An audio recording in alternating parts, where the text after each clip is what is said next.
તો આગ ઓગતી ગરમી એસીના વેપારીઓ માટે આશીર્વાદ બની છે। અમદાવાદમાં ઇલેક્ટ્રોનિક્સ માર્કેટમાં ગરમીના લીધે અત્યાર સુધી 2100 કરોડનો મસમોટો બિઝનેસ થયો છે। શહેરમાં તાપમાનની વધઘટ સાથે તીવ્ર ગરમી પડી રહી છે, ત્યારે ઇલેક્ટ્રોનિક માર્કેટમાં ગયા વર્ષની સરખામણીએ આ ઉનાળામાં એસીના વેચાણમાં અભૂતપૂર્વ 50%નો વધારો જોવા મળ્યો છે। રિટેલરોએ અત્યાર સુધી 10 લાખ યુનિટ એસી વેચ્યા છે, ત્યારે આ વર્ષે અંદાજે 1 કરોડ 50 લાખ જેટલા એસી વેચાય તેવો અંદાજ છે। જે દર વખતે અમે લોકો 2 થી 2.5 લાખ એસી દર વખતે વેચીએ છીએ, આ વખતે 4 થી 5 લાખ એસી સુધી વેચવાનો અંદાજ છે આખા વર્ષમાં, આખા ગુજરાતમાં, અને લગભગ 3 થી 4,000 કરોડ વચ્ચેનું ટોટલ ટર્નઓવર થશે। તો અમદાવાદ શહેરમાં છેલ્લા એક સપ્તાહથી પ્રચંડ ગરમી પડી રહી છે। આ કાળઝાળ ગરમીમાં વાહન ચાલકોને ટ્રાફિકમાંથી થોડી રાહત મળે તે માટે શહેર પોલીસ દ્વારા અનેક પ્રયોગ હાથ ધરવામાં આવ્યા છે। ત્યારે ન્યૂઝ 18 ગુજરાતીની ટીમે આ વ્યવસ્થાને લઈને રિયાલિટી ચેક કર્યું હતું। રિયાલિટી ચેકમાં શહેરના અનેક ટ્રાફિક બૂથ પર પોલીસ દ્વારા પાણી, ઓઆરએસ અને લીંબુ શરબતની વ્યવસ્થા કરવામાં આવી છે। તો સાથોસાથ આ વર્ષે અમદાવાદ પોલીસે પ્રાયોગિક ધોરણે 4 અલગ અલગ જગ્યા ગ્રીન નેટ લગાવી છે, જેનાથી 4 રસ્તા પર ઊભા રહેતા વાહન ચાલકોને ગરમીથી થોડી રાહત મળે। 45 ડિગ્રી તાપમાન વચ્ચે પોલીસ જવાનો પણ ટ્રાફિકની સાથે સાથે પોતાની ચિંતા કરતા જોવા મળ્યા હતા। રાજ્યભરમાં જે રીતે છેલ્લા 3 દિવસથી કાળઝાળ ગરમી પડી રહી છે અને તેને જ પગલે અમદાવાદની શહેર પોલીસ જે છે તે રસ્તા ઉપર હોય છે, ક્યાંક ટ્રાફિક પોલીસ હોય તો શહેર પોલીસ જે છે તે પોતાની કામગીરી કરતી હોય છે, ત્યારે કેવા ધોમધકતા તડકામાં તેમની કામગીરી કરવી પડે છે, આ બાબતનું રિયાલિટી ચેક કરવા માટે ન્યૂઝ 18ની ટીમ જે છે તે અમદાવાદ શહેરમાં ફરી અલગ અલગ જગ્યાઓ પર ફરી જે દ્રશ્યો આપને જોવા મળી રહ્યા છે તે તથ્ય છે કે છેલ્લા 46 થી 47 ડિગ્રીમાં પણ ટ્રાફિક પોલીસ જે છે તે અલગ અલગ જંકશનો પર ઊભા રહે છે, ત્યાં ટ્રાફિક મેનેજમેન્ટ કરાવે છે, પરંતુ ક્યાંક લોકો જે છે કોર્પોરેશન પણ કહી રહ્યું છે કે આવી ગરમીમાં કોઈ પણ કર્મચારી જે છે તે કામ ન કરે, 12 થી 5 જે છે તે તેમને આરામ આપવામાં આવે, પરંતુ અહીંયા પોતાના પૈસે તેઓ વ્યવસ્થા કરે છે, તે પછી પાણીની વ્યવસ્થા હોય કે પછી ઓઆરએસની, ટ્રાફિક પોલીસ દ્વારા પણ તેમને મદદરૂપ થવામાં આવે છે। તમામ જગ્યા આપ દ્રશ્યો જોઈ શકો છો। અત્યારે હાલ તેઓ કાળઝાળ ગરમીથી ત્રસ્ત હોવાથી 4 રસ્તા ઉપર ઊભા રહી અને સાઈડમાં જઈ અને તેઓ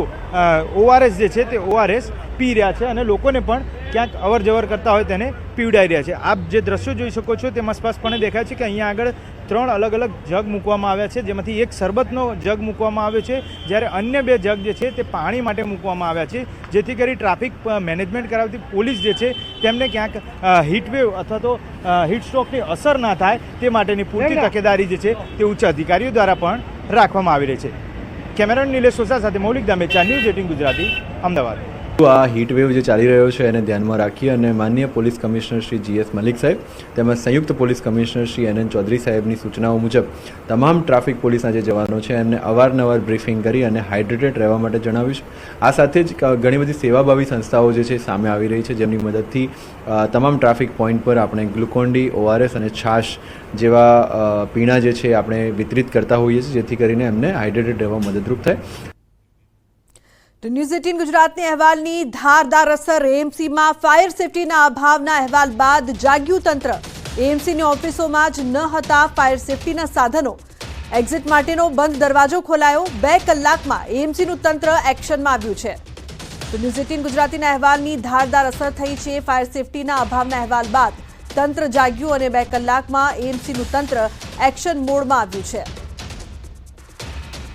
ઉલ્લેખનીય છે કે ફાયર સેફટીના અભાવ હતા, જે અહેવાલ બતાડ્યા બાદ તંત્ર જાગ્યું છે।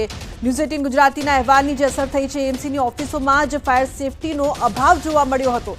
એક્ઝિટ માટેનો બંધ દરવાજો પણ ખોલવામાં આવ્યો, જે અત્યાર સુધી બંધ હાલતમાં જ હતો। 2 કલાકની અંદર એએમસીનું તંત્ર એક્શનમાં આવ્યું। જે પ્રકારના અહેવાલ બતાવવામાં આવ્યા હતા તેની ધારદાર અસર જોવા મળી છે। ત્યારે આપ એક્સક્લુઝિવ દ્રશ્યો જોઈ રહ્યા છો। જે દરવાજો બંધ હતો આટલા સમયથી તે હવે ખોલવામાં આવ્યો છે। આ એક્ઝિટ દરવાજો છે જે ખુલ્લો હોવો જોઈએ, પરંતુ તે છેલ્લા લાંબા સમયથી બંધ હતો અને હવે તે દરવાજો ખોલવામાં આવ્યો છે। તો મહત્વપૂર્ણ છે કે 2 કલાકની અંદર એએમસીનું તંત્ર છે તે એક્શનમાં આવી ગયું છે અને એક્ઝિટ માટેનો દરવાજો પણ ખોલવામાં આવ્યો, પરંતુ જોવાની વાત છે કે એએમસીના ઓફિસમાં જ ફાયર સેફટીનો અભાવ હતો, જે પ્રકારની સુવિધા હોવી જોઈએ તે સુવિધા નહોતી, જે બાદ ન્યૂઝ 18 ગુજરાતી અહેવાલ બતાવ્યો, જેની ધારદાર અસર માત્ર 2 કલાકની અંદર જ જોવા મળી। એએમસીમાં ફાયર સેફટીના અભાવના અહેવાલ બાદ તંત્ર મોડે પરંતુ જાગ્યું અને એએમસીની ઓફિસોમાં જે ફાયર સેફટીના સાધનો નહોતા, એક્ઝિટ માટેનો દરવાજો બંધ હતો, તે પણ ખોલવામાં આવ્યો। 2 કલાકની અંદર ત્વરિત એક્શન મોડમાં એએમસીનું તંત્ર આવી ગયું હતું। દ્રશ્યોમાં આપ જોઈ શકો છો કે જે અહેવાલમાં બતાવવામાં આવ્યું હતું કે એક્ઝિટનો જે દરવાજો છે તે બંધ હાલતમાં હતો। કોઈ દિવસ જો આગ લાગવાની ઘટના થાય અને ત્યાંથી જવું હોય તો તે દરવાજો બંધ હોય તો લોકો શું કરે, પરંતુ આ અહેવાલ બતાવ્યા બાદ 2 કલાકની અંદર તંત્ર એક્શનમાં।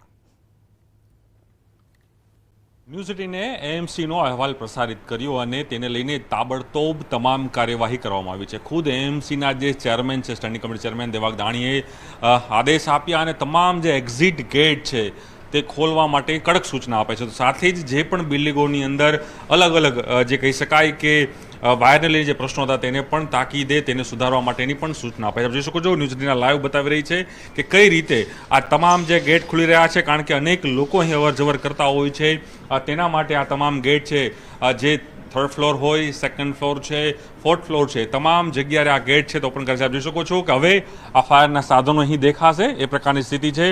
આખો એક્ઝિટ જે પાછળની જે બિહાઇન્ડ જે કહી શકાય કે પાછળનો જે ભાગ છે તે આ સીડી છે, અહીંથી કદાચ તમે એક્ઝિટ પણ થઈ શકો એ પ્રકારની હવે આ વ્યવસ્થા થઈ ગઈ છે। ન્યૂઝ 18ના એક જાગૃત પત્રકાર તરીકે આપણે અહેવાલ બતાવ્યો હતો કે લોકો છે જે અહીં હરદારો આવી રહ્યા છે તેને સરળતા પડે અને ખાસ કરીને જે અધિકારીઓ રહી રહ્યા છે, અધિકારીઓ જ્યાં બેસી રહ્યા છે જે ઓફિસની અંદર, એ તમામ જે આ જે ગેટ છે, આ દરવાજાઓ છે ખોલી ગયા છે અને ખંભાતી તાળા છે હવે અહીંથી તૂટી ગયા છે, એટલે નીકળી ગયા છે ખંભાતી તાળા, લોકો હવે સરળતાથી અવર જવર કરશે। એટલે ન્યૂઝ 18ના અહેવાલનો પડઘો પડ્યો છે, ઇમ્પેક્ટ પડી છે, ઇમ્પેક્ટના કારણે જ તમામ જે દરવાજાઓ છે તે હાલ ખોલવાના આદેશ અહીં અપાયા છે અને સાથે જ જે પણ ફાયરના સાધનો નથી તેને પૂર્તિ કરવા માટેની અહીં પણ સૂચના અપાઈ છે।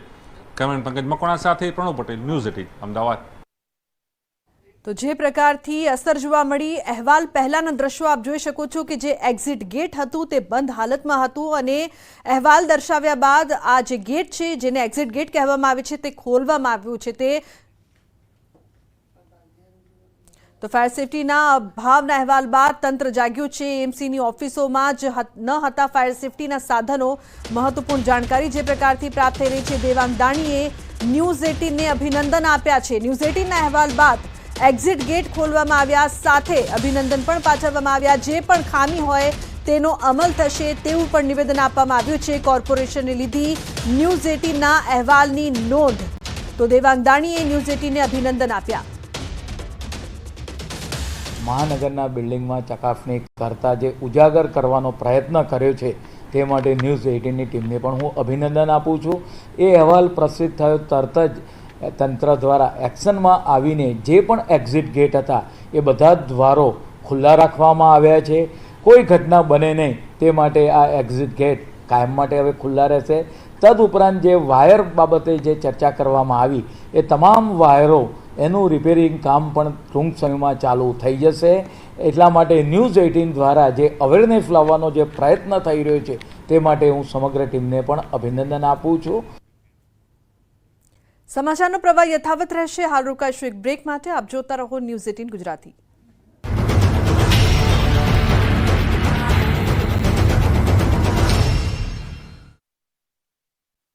આપને આજ્ઞા ખોટી પડી હતી। અગ્નિ સંસ્કાર માટે મૃતદેહો વેઇટિંગમાં રહ્યા હતા। એટલા કરુણ દ્રશ્યો સામે આવ્યા કે જાણે મૃતદેહોના અગ્નિ સંસ્કાર કરીને સ્મશાન પણ રડતું હોય તેવું લાગતું હતું। જાણે આખું રાજકોટ હિબકે ચડ્યું હોય તેવા દ્રશ્યો સામે આવ્યા। રામનાથપરા સ્મશાનમાં મહિલાઓ હિબકે ચડી પોતાના બહાલ સોયાને ખોનારી માતા બહેનોને ધ્રુસકે રડતા જોઈ સૌ કોઈની આંખો નમ થઈ ગઈ હતી। મૃત્યુ પામેલા લોકોના પરિવારજનોનું હૈયાફાટ રુદન જોઈ દરેકની આંખો ભીંજાઈ જાય તેવો માહોલ રાજકોટના રામનાથપરા સ્મશાનમાં જોવા મળ્યો। તો ગેમ ઝોનમાં નોકરી કરતા સુનિલભાઈ સિદ્ધપુરાના મૃતદેહને પરિવારજનોને સોંપાતા પરિવાર તૂટી ગયો હતો। સુનિલભાઈ 15 દિવસ પહેલા નોકરી પર લાગ્યા હતા। પોતે અન્ય લોકોને બચાવવા અંદર રહ્યા અને પોતે મોતને ભેટ્યા હતા। તો ઉપલેટાના રહેવાસી સ્મિત વાળા નામના 23 વર્ષીય યુવાનનો મૃતદેહ સોંપાયો। મૃતદેહ ઉપલેટા લઈ જઈ શકાય તેવી સ્થિતિમાં ન હોવાથી રાજકોટમાં જ અંતિમ સંસ્કાર કરવામાં આવ્યા। આ દરમિયાન પરિવારજનો હિબકે ચઢ્યા। સ્મશાન ખાતે પણ રોકકળના દ્રશ્યો જોવા મળ્યા।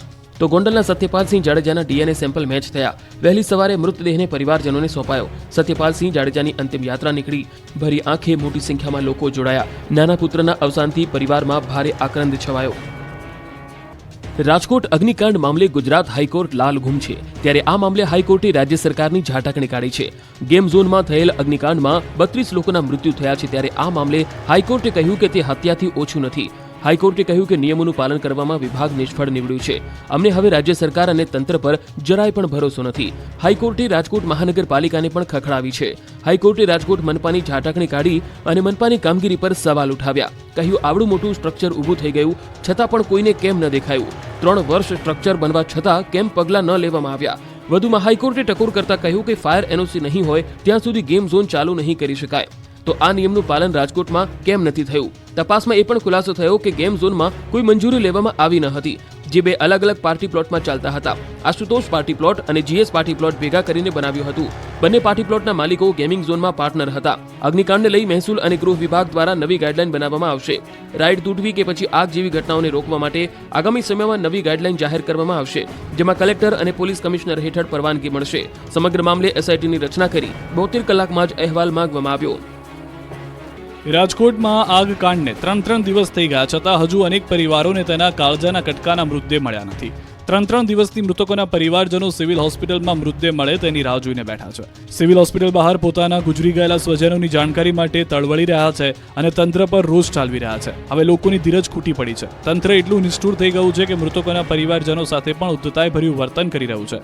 પરિવારજનો 3 દિવસથી પરેશાન છે. પરિવારજનોએ સંયમ ગુમાવ્યો છે. 3 દિવસ વીત્યા છતાં સ્વજનની ભાળ ન મળતા પરિવારજનોમાં નારાજગી જોવા મળી.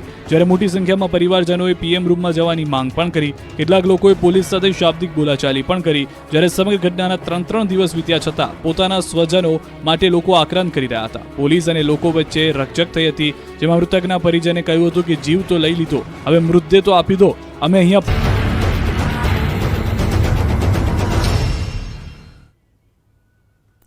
Welcome back. રાજકોટ અગ્નિકાંડ બાદ અમદાવાદ વહીવટી તંત્ર પણ એક્શનમાં આવી ગયું છે.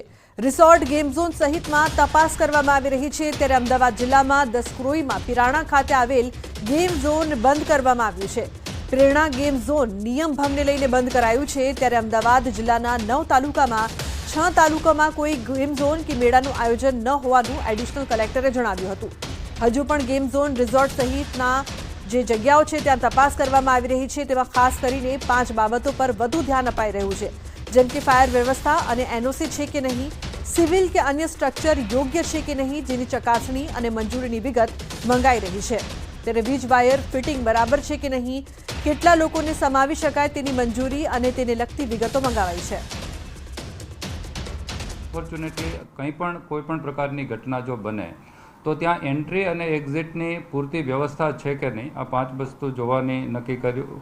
હવે આમાંથી કોઈ પણ બાબતે જો પૂરતી વ્યવસ્થા ના હોય તો આ વ્યવસ્થા જ્યાં સુધી ન થાય ત્યાં સુધી તાત્કાલિક અસરથી એ બંધ કરવાની સૂચના આપેલી. અમારા 9 તાલુકામાંથી ગઈકાલે સોમવારે જ પ્રાથમિક રિપોર્ટ આવી ગયો. 9 તાલુકામાંથી 6 તાલુકામાં આવું એક પણ ગેમ ઝોન, ફનફેર કે કશું જ ચાલતું નથી.